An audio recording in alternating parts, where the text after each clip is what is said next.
இலக்கிய மஞ்சரி வழங்குபவர் அஷ்ரப் ஷிஹாப்தி.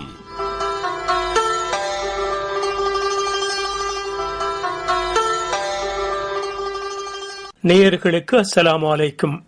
நிகழ்ச்சியில் முதலில் முள்ளிப்புத்தானை ராஹிலா மஜீத் நூன் எழுதிய மாய உலகம் என்ற கவிதை.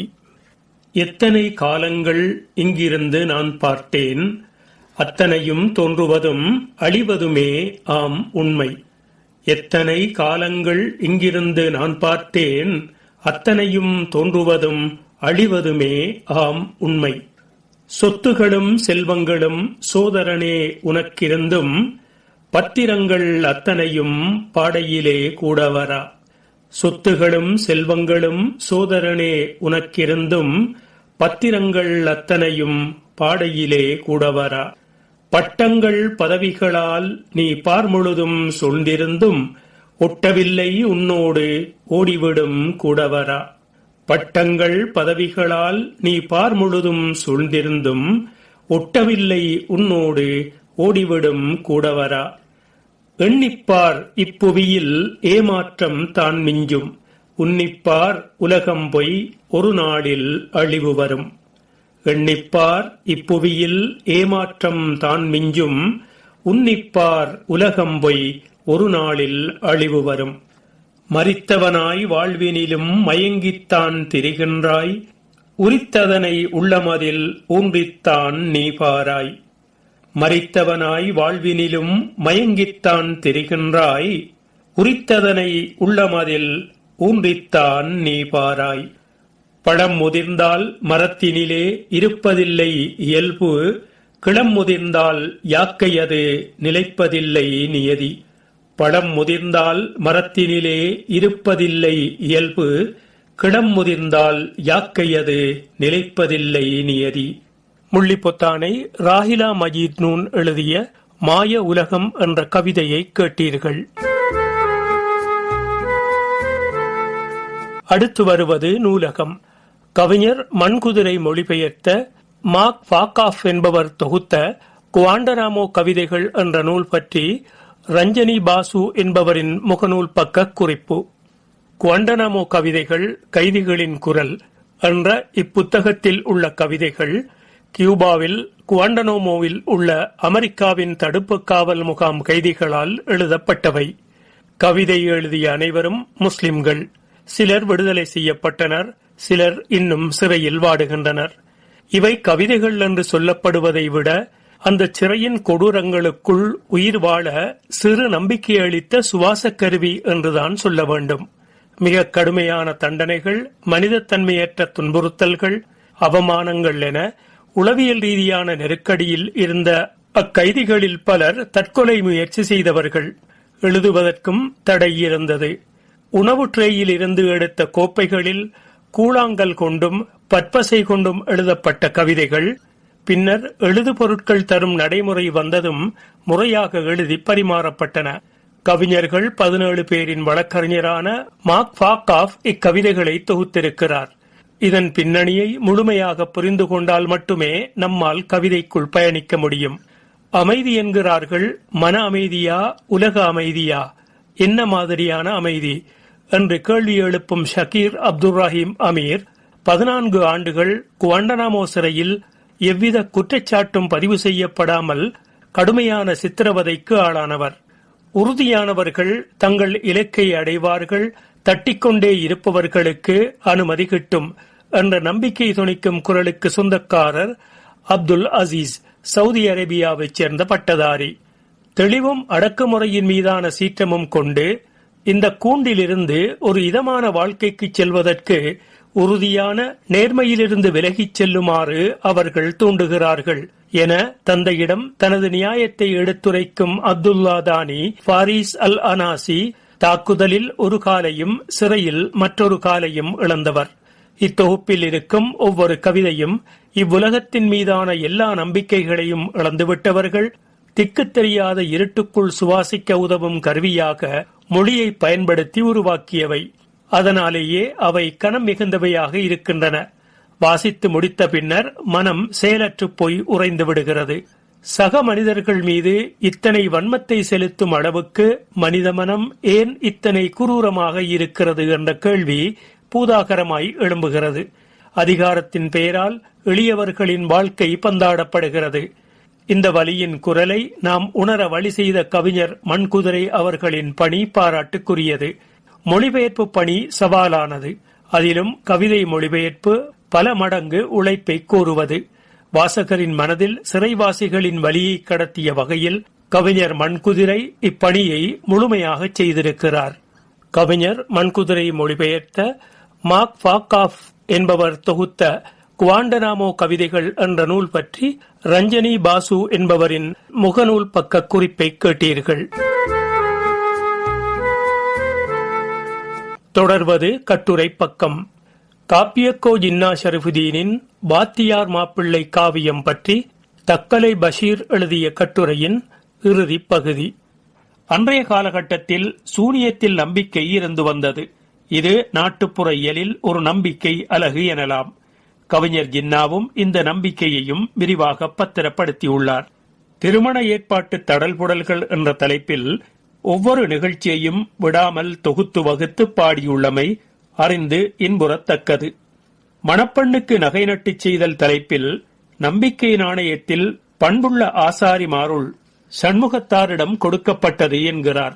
முஸ்லிம்களின் ஆபரணங்களாக 5 பவுன் அட்டியலும் 1/2 பவுன் மோதிரமும் பொற்காப்புச் சோடி 3 பவுனிலும் காதுக்கென கல்லு வைத்த அல்லுக்குத்தும் 1/4 பவுன் கொண்ட மின்னியும் செய்தெடுத்தனர். தீப்பள்ளயம் தீமிதித்தல் பற்றிய விவரங்களையும் பாடியுள்ளார். அங்குள்ள ஊர்களை பின்வருமாறு பட்டியலிடுதல் காணலாம். கல்முனையூர், வீரமுனை, காரைதீவு, திருக்கோவில் தென்புலத்து தமிழ் ஊர்களாகச் சேர்ந்து முஸ்லிம் ஊர்களான கல்முனைக்கு சாய்ந்த மருது, நிந்த ஊர், பாலமுனை, அட்டாளைச்சேனை, ஒலுவில், அக்கரைப்பற்று, பொத்துவில் என இன்னும் தொடருவார். செப்புக்குடம், சிறிய செம்பு, சீனச்சட்டி, பெருங்கிடாரம், குத்து விளக்குடன் வீட்டில் குங்கிலியம் சாம்பிராணி, சுரிக்கு புகை போடும் குடுவைச் சட்டி தாம்பாளம், வட்டாக்கள் படிக்கம், பன்னீர் செம்பு, அலுமினிய பாத்திரங்கள், அடுக்கடுக்காய் பானை சட்டி, பனையோலை பெட்டி தட்டு என ஒரு நெடும் பட்டியலிட்டு இலங்கை மருதமுனை கடைகளின் தொகுதியை பாடியுள்ளார்.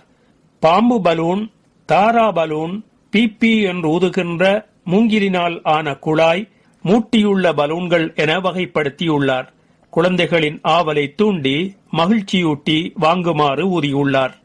வெட்டு முட்டாய், சுள்ளி முட்டாய், வகை வகையாய் குச்சி முட்டாய், முள்ளிக்காய், ஈர்க்கில் முட்டாய், மிக இனிக்கும் சீரி முட்டாய், துதல் மஸ்கட் தேன்குழல் எனத் தொடருவார். மருதமுனையின் விளையாட்டுகள் என நொண்டியடி, பாய்மூடி, போலீஸ் கள்ளன், கைக்குட்டை ஒழித்தல், கல்வெட்டு போன்றவற்றை சுட்டுகிறார்.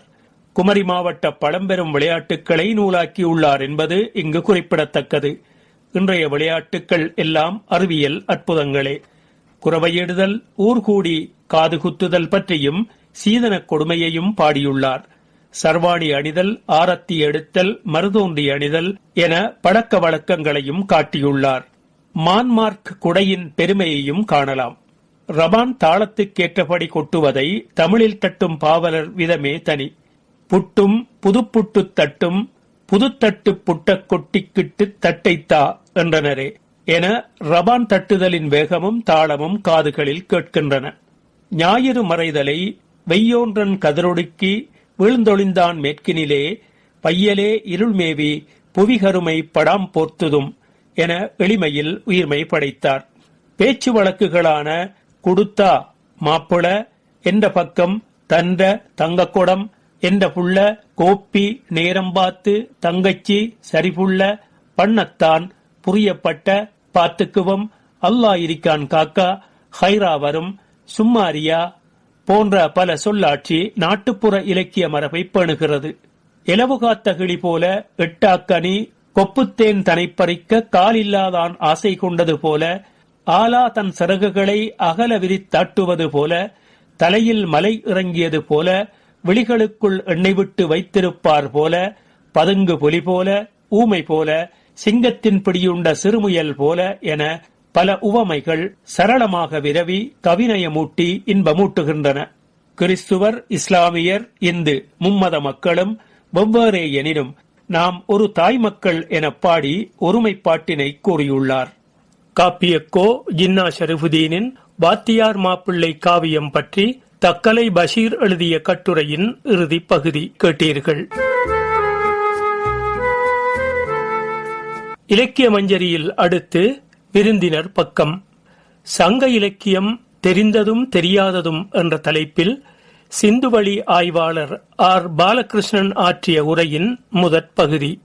சங்க இலக்கியம் எழுதப்பட்ட காலத்திலிருந்து அச்சடிக்கப்பட்ட காலம் வரைக்கும் கிட்டத்தட்ட ஒரு 1800 ஆண்டு இடைவெளி அப்படின்னு வச்சுக்கிட்டாங்க, 1900 ஆண்டு இடைவெளி அப்படின்னு வச்சுக்கிட்டா கூட அந்த 2000 வருஷத்துக்கு வந்து யாராவது 150 வருஷத்துக்கு ஒரு தடவை அந்த சங்க இலக்கியத்தை பனை ஓலைச்சுவடியில் திருப்பி படி எடுத்திருந்தாதான் அந்த சங்க இலக்கியம் நமது கைக்கு அச்சுக்கு போயிருக்கும்.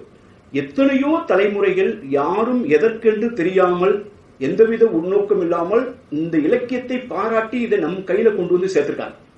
திருக்குறளும் அப்படிதான். திருக்குறளை எந்த மன்னனும் கொண்டாடல. ஒருவேளை யோசிச்சு பாருங்க, சங்க இலக்கியம் திருக்குறள் அப்படிங்கிற ஒரு விஷயம் இருந்துச்சுங்கிறது பை ஆக்சிடென்ட் நம்ம கைக்கு சேராமல் போயிருந்தால், நான் 2 விதங்களை அடிக்கடி இப்படி யோசிக்கிறேன். சிந்துவெளி பண்பாடு அப்படின்னு ஒண்ணு இருக்கு அப்படிங்கிறது உலகத்துக்கு sir John Marshall, RD. Banerjee இவங்கெல்லாம், எம்.எஸ். வாட்ஸ் இவங்கெல்லாம் ஆராய்ச்சி பண்ணி ஜான் மார்ஷல் 1924 ஆண்டு செப்டம்பர் 20 உலகத்திற்கு அறிவிச்சிருக்காட்டுனா என்ன இருக்கணும். அதுக்கு முன்னால எழுதப்பட்ட வரலாற்று நூல்கள்லாம் எடுத்து பாருங்க. அதை பற்றி கண்டுபிடிக்காதனால அதை பற்றி எந்த குறிப்பு இருக்காது. பொதுவா அதனால பொதுவா இந்திய வரலாறு அல்லது வரலாற்றுக்கு முற்பட்ட காலம் பற்றிய புரிதல் ஒரு இலக்கிய மரபிலிருந்து, ஒரு தொன்மை மரபிலிருந்து வேற ஒரு மரபுல தான் தோன்றுமே தவிர 4500 ஆண்டுகளுக்கு முன்னால் மில்லியன் கணக்கான லட்சக்கணக்கான செங்கற்களை பயன்படுத்தி, ஒரே மாதிரியான செங்கலை பயன்படுத்தி வீடுகளை கட்டி, சாலைகளை அமைத்து, குப்பை தொட்டிகளை வைத்து, வடிகால்களை அமைத்து, நீச்சல் குளம் அமைத்து, இப்படிப்பட்ட ஒரு வசதியோடு கழிப்பறைகளை அமைத்து 4500 வருஷத்துக்கு முன்னால் இந்திய துணைக்கண்டத்தில் மனிதர்கள், மக்கள் வாழ்ந்தார்கள் அப்படிங்கிறது நமக்கு தெரியாம போயிருக்கும். அதே மாதிரி சங்க இலக்கியம் நம்ம கைக்கு கிடைக்காம போயிருந்தா, இந்த சங்க இலக்கியத்தில் நம் முன்னால் கண்விரிகிற இந்த பிரம்மாண்டமான வாழ்க்கை, ஒரு மிகப்பெரிய பண்பாடு, அந்த பண்பாடு நமக்கு தெரியாமையே போயிருக்கும். இப்ப இன்னைக்கு என்ன எப்படி தெரியுது, இந்த சங்க இலக்கியம் வெறும் கற்பனையா அல்லது ஒரு கவிதையா அல்லது சும்மா கட்டுக்கதையா அப்படிங்கிற காரணங்கள்லாம் மாறி இன்னைக்கு கீழடி, ஆதிச்சநல்லூர் இந்த மாதிரி இடங்கள்ல கிடைக்கக்கூடிய தொல்பொருள் ஆராய்வுகள் சங்க இலக்கியம் ஒரு உண்மையான காலம், சங்க இலக்கியத்தில் சொல்லப்பட்ட விஷயங்கள் பூமிக்கடியில் புதைந்திருக்கின்றன. ஆனா சங்க இலக்கியமே நம்ம கைக்கு சேர்ந்திருக்கு. இப்ப இந்த சங்க இலக்கியத்தில் நம்ம தெரிஞ்சது கொஞ்சம், தெரியாது நிறைய. இதுல என்னை பொறுத்தவரையில ஒரு தனிப்பட்ட முறையில் ஒரு பயணம் எப்படின்னு சொன்னா, நான் தமிழ்நாட்டை 1984 இந்திய ஆட்சி பணிக்கு தமிழ்நாட்டை விட்டு நான் வெளியேறி செல்லும் போது, என்னுடைய வாழ்க்கை வேற ஒரு இடத்தில் தான் இருக்க போகுதுங்கும் போது என் கையில எதை எடுத்துட்டு போகலாம் அப்படின்னு தோணுனப்ப நான் என்னிடம் எடுத்து சென்றது 2 புத்தகங்கள். சைவ சித்தாந்த நூற்பதிப்பு கழகம் வெளியிட்ட சங்க இலக்கியம் தொகுதி 1, தொகுதி 2 அப்படின்னு 2 புத்தகங்கள். உரை இருக்காது, வெறும் மூலம் மட்டும். இந்த 2 புத்தகத்தை மட்டும் நான் என் கையில எடுத்துட்டு போனேன். ஏன்னா நான் பார்க்க போற வேலைக்கும் அந்த புத்தகத்துக்கும் தொடர்பு இல்லை. ஆனா அந்த புத்தகத்தை படிச்சதுனால தான் வேலைக்கே வந்தேன். பயன்படுத்தாட்டினா கூட அந்த புத்தகம் என்னிடமே இருக்கிறது. அந்த சங்க இலக்கியம் தான். அதுக்கு பின்னால எவ்வளவோ இலக்கியங்கள் எழுதப்பட்டிருக்கு. இடைக்காலத்தில் எழுதப்பட்டிருக்கு, பக்தி இலக்கியங்கள் வந்திருக்கு, இதிகாசங்கள் எழுதப்பட்டிருக்கின, சிற்றிலக்கியங்கள் எழுதப்பட்டிருக்கின, நவீன இலக்கியங்கள் எழுதப்பட்டிருக்கின, புதுக்கவிதைகள் எழுதப்பட்டிருக்கின, இன்னைக்கு வரைக்கும் எழுதப்படுகின்றன. ஆனால் இதுல எதை எனக்கெல்லாம் நான் நிறைய மாடர்ன் லிட்டரேச்சர் நிறைய படிக்கிறது இல்லை. படிச்சதா நான் கிளைம் பண்ணக்கூடாது. ஏன்னா எனக்கு கிடைக்கிற நேரம் எல்லாம் சிந்துவெளி, சங்க இலக்கியம் இந்த மாதிரி விஷயத்துக்கு செலவிடுறதுனால நான் மற்றதை படிப்பதற்கு கூட நேரம் இல்லை. ஆனால் ஒன்று மட்டும் நான் உறுதியா சொல்கிறேன், தமிழை பொறுத்தவரையில் அவர்களுடைய அடையாள மீட்பில் தன்னை அடையாளப்படுத்திக் கொள்வதற்கு, தன்னை தற்காத்துக் கொள்வதற்கு ஏதாவது ஒரு விஷயத்தை கெட்டியாக பிடித்துக் கொள்ள வேண்டும் என்று என்னிடம் கேட்டால் அவர்களிடம் சொல்வேன், சங்க இலக்கியத்தையும் திருக்குறளை மட்டும் கெட்டியாக பிடித்துக் கொள்ளுங்கள். அங்கதான் தொடக்கமே இருக்கு. அங்கதான் நம் இந்த மீட்டெடுப்புக்கான நிறைய விஷயங்கள் பொதிந்திருக்கிறன. அதனாலதான் சங்க இலக்கியம் என்ன சொல்லுது, அது நமக்கு தெரிஞ்சது என்ன, தெரியாது என்னன்னு பேசலாம்னு நான் முடிவு பண்ணேன். சங்க இலக்கியம் தெரிந்ததும் தெரியாததும் என்ற தலைப்பில் சிந்துவெளி ஆய்வாளர் ஆர். பாலகிருஷ்ணன் ஆற்றிய உரையின் முதற் பகுதியை கேட்டீர்கள். நிகழ்ச்சியில் இனி என்னை கவர்ந்த புத்தகம் அசீஸ் லுத்துஃபுல்லா எழுதிய காலடிச் சுவடுகள் என்ற நூலிலிருந்து ஒரு வரலாற்றோவியம். ஹம்சா ரலியல்லாஹு அன்ஹு அண்ணல் நபிகளாரின் பெரிய தந்தையார். அண்ணல் நபிகளாரின் அன்புக்கும் பாசத்திற்கும் உரியவர். ஹம்சா அவர்களும் அண்ணல் நபிகளாரை மிக அதிகமாக நேசித்தார்கள். அண்ணல் நபிகளாரின் அன்புக்குரிய ஹம்சாவை வஹ்ஷி பின் ஹரப் என்கிற மக்கத்து வாசி பின்னாலிருந்து வந்து வஞ்சமாக கொன்றுவிடுகிறார். அண்ணல் நபிகளாருக்கு இதயத்தை சம்மட்டியால் அடித்ததைப் போன்ற வேதனை. இந்த நிலையில் வஹ்ஷிக்கு அவர் மரண தண்டனை அளித்திருக்கலாம். உலகின் எந்த ஒரு சட்டத்திலும் அந்த தண்டனை செல்லுபடியாகும் தான். ஆனால் பகைவரையும் மன்னிக்கும் பண்பாளரான அண்ணல் நபிகளார் பழிவாங்குவார்களா என்ன? எல்லோருமே வியக்கும்படியாக வஹ்ஷிக்கு இஸ்லாமிய அழைப்பு விடுத்து பிரதிநிதியை அனுப்புகிறார் அண்ணலார். வஹ்ஷியால் நம்பவே முடியவில்லை. முஹம்மதா அனுப்பினார் என்று திரும்ப திரும்ப கேட்டார். அவருடைய மார்க்கத்தின்படி உருவ வழிபாடு செய்பவர்கள் கொலையாளிகள், விபசாரத்திலும் தகாத உறவிலும் ஈடுபடுபவர்கள் நரகத்தில் தூக்கி எறியப்படுபவர்களாச்சே. நானோ இந்த குற்றங்கள் அனைத்தையும் செய்பவனாக இருக்கிறேன். எனக்கு விமோசனம் உண்டா என கேட்கிறார் வஹ்ஷி. இதனை அறிந்த அண்ணலார் வஹ்ஷியின் கேள்விக்கு விடையாக அல் குர்ஆனின் 25வது அத்தியாயத்தின் 70வது வசனத்தை வஹ்ஷியிடம் சொல்லும்படி பிரதிநிதியிடம் சொல்லி அனுப்புகிறார். إلا من تاب وآمن وعمل عملا صالحا فأولئك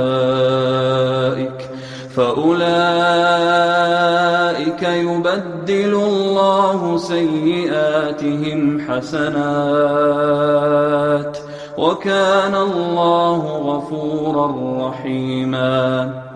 ஆனால் இந்த பாவங்களுக்கு பின்னர் எவர் மன்னிப்பு கோரி மேலும் நம்பிக்கை கொண்டு நற்செயலும் புரியத் தொடங்கிவிட்டிருக்கிறாரோ அவரை தவிர இத்தகையோரின் தீமைகளை இறைவன் நன்மைகளாக மாற்றிவிடுவான். மேலும் அவன் பெரும் மன்னிப்பாளனும் கிருபையாளனும் ஆவான். இந்த பதிலையும் வஹ்ஷியால் ஜீரணிக்க முடியவில்லை. நானாவது நம்பிக்கை கொள்வதாவது நற்செயல் புரிவதாவது இதெல்லாம் என்னால் முடியாது என்று ஆணவத்துடன் சொல்லி அனுப்புகிறார். இந்த பதிலும் அதில் தொக்கியிருக்கும் ஆணவமும் எவரையும் உசுப்பிவிட்டிருக்கும். ஆனால் அன்பே உருவான அண்ணலார் அவர்கள் அல் குர்ஆனின் 4ஆம் அத்தியாயத்தின் 116வது வசனத்தை பிரதிநிதியிடம் சொல்லி அனுப்புகிறார்.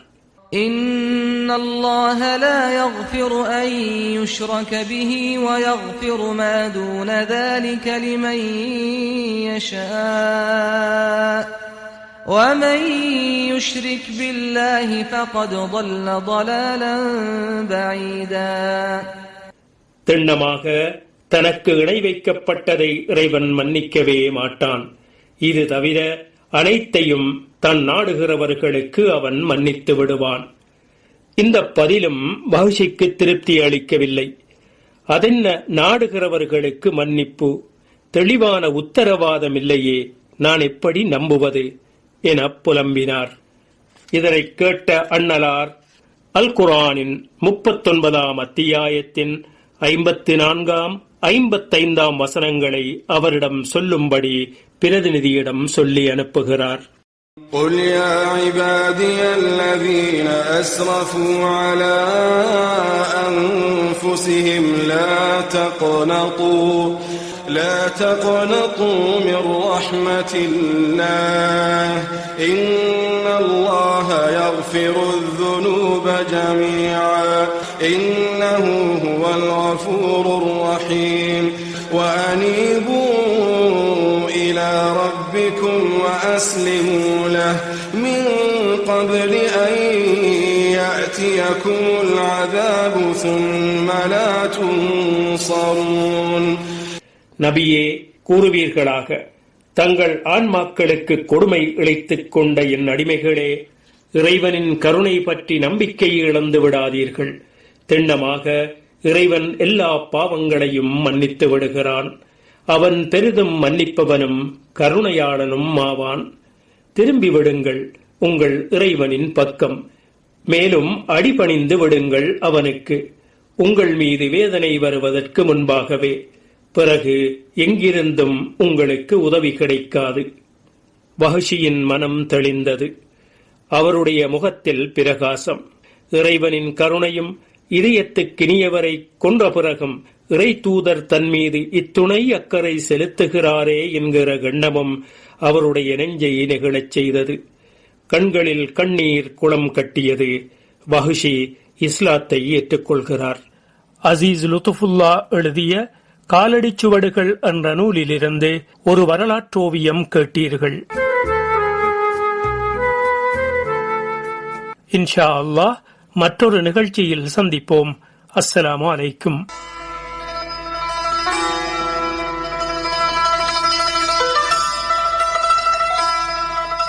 இலக்கிய மஞ்சரி கேட்டீர்கள். வழங்கியவர் அஷ்ரப் ஷிஹாப்தி. நிகழ்ச்சி தயாரிப்பு AM முஹம்மது அலி.